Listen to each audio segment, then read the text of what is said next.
right, Dharmesh, request you to stay with us for the time being. Let's welcome our first management on the show, Brigade Hotel Ventures. That's the first management on the show. They reported a softer set of numbers in the second quarter, but the debt repayment has boosted the profitability.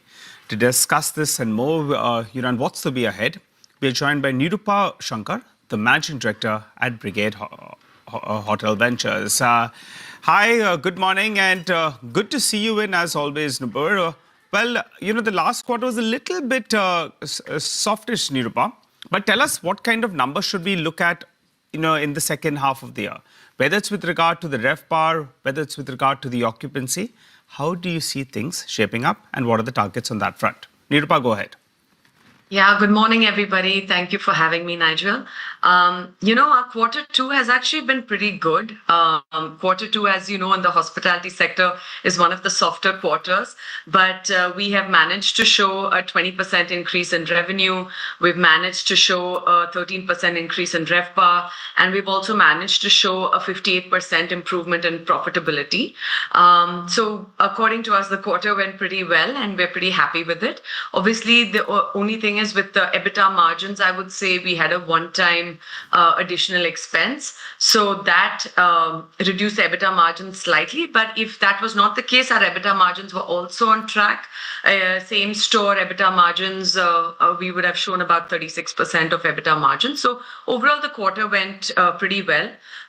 Coming up, I think, as you already know, the second half of the year for the hospitality industry is generally the stronger year, with the wedding season kicking in, a lot of MICE and conferences taking place in the second half of the year. So we believe that especially the coming 2 quarters will be extremely strong, especially with months of November, December also looking very strong in the coming quarter. All right. What is the target ARR though? You have that 5-star property that's going to be coming in on stream. So if you could help us out on that front, what should it look like? Directionally, where does it head to? Typically, the ARRs that we conservatively take is around 10%. I mean, you want to take either high single digits or low double digits for an ARR growth as a conservative approach. But overall, if you look at the top line that we typically aim for with the same store hotels, if we just do a like-to-like, then we are looking at least mid-teens to high teens kind of a growth rate. And I think that's a very sustainable growth rate. Of course, some quarters you might do better, some quarters you might do worse. But overall, for the year, I think something in the range of mid-teens to high teens is a very acceptable and a sustainable growth projection. So, Nirupa, hi, morning. Hi. So, just to talk about this going forward, when you say second half is going to be stronger, I mean, can you quantify that? Let's also talk about how many more rooms you'll be adding, or how many more keys you'll be adding this year. What the rollout is for the next year plans, and then therefore that gets us to the question of investments and debt as well. So what are you working with in terms of debt levels this year and then rolling over into next year? So, our current debt is extremely healthy. We just completed our IPO process, so we were able to reduce our debt level significantly. Our cost of borrowing also came down from about 8.6 to 8.2%, which is again one of the healthiest in the industry.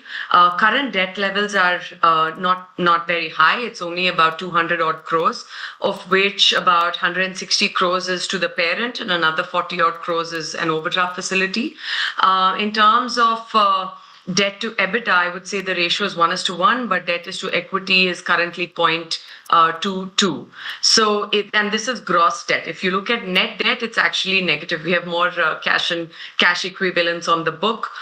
So our net debt is actually negative, but the gross debt is around 200 crores, as I mentioned. So it's in very healthy percentages. Going forward this year, as you know, we're a development company. Hotels do take their time to develop, but we have a huge number of hotels in the pipeline. Currently, we have 9 operating hotels, and we are in the process of building out 9 more. Most of these hotels will come out after the year FY 28, 29, and 30. So they're under various stages of design, development, and construction as we speak. So we are building out, like I said, we're doubling up our portfolio. Today we have 9 hotels and 1,600 odd keys. The portfolio will double up in the years to come to 18 hotels and 1,700 keys. And these are hotels where we've already signed up the brand.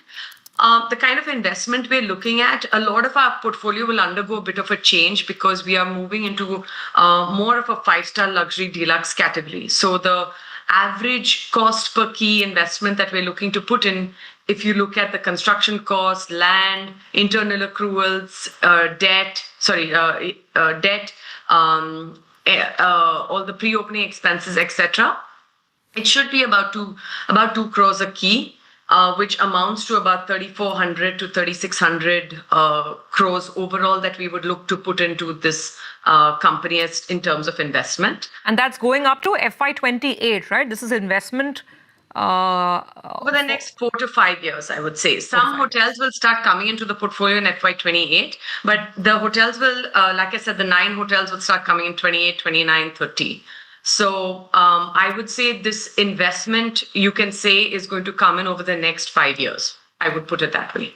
Nirupa, hi, this is Rima here. I remember our last conversation around the time of the IPO, and you said that we're planning to do in the next 5 years what we did in the last 16 years. And, you're on track in terms of doubling of keys. From 1,600, you're planning to add another 1,700 keys by, in the next 4 to 5 years.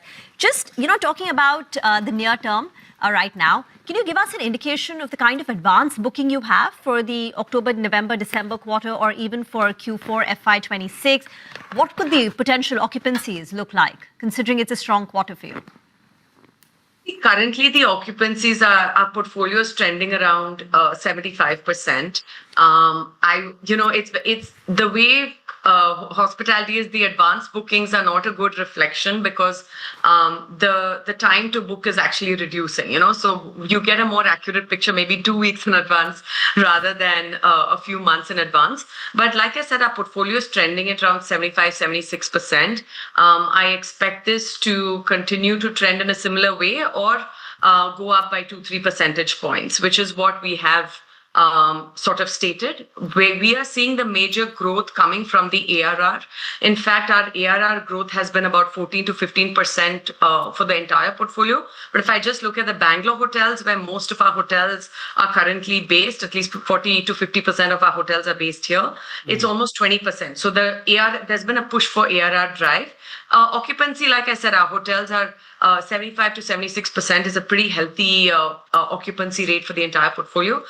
So while it may go up by a few percentage points, but our focus is on actually on the ARR, which is where we're seeing more of the growth. Okay, we'll leave the conversation here. Nirupa, thank you very much for joining in. So the key metric to track for Brigade Hotel Ventures will be the ARR growth, the average room rent. In Q2, 14%, but in some of the key properties in Bangalore, it's at 20%. And as the company moves towards a more premium offering in terms of hotels which are in the pipeline also, the company expects the ARR to remain very strong. Get into a break then on the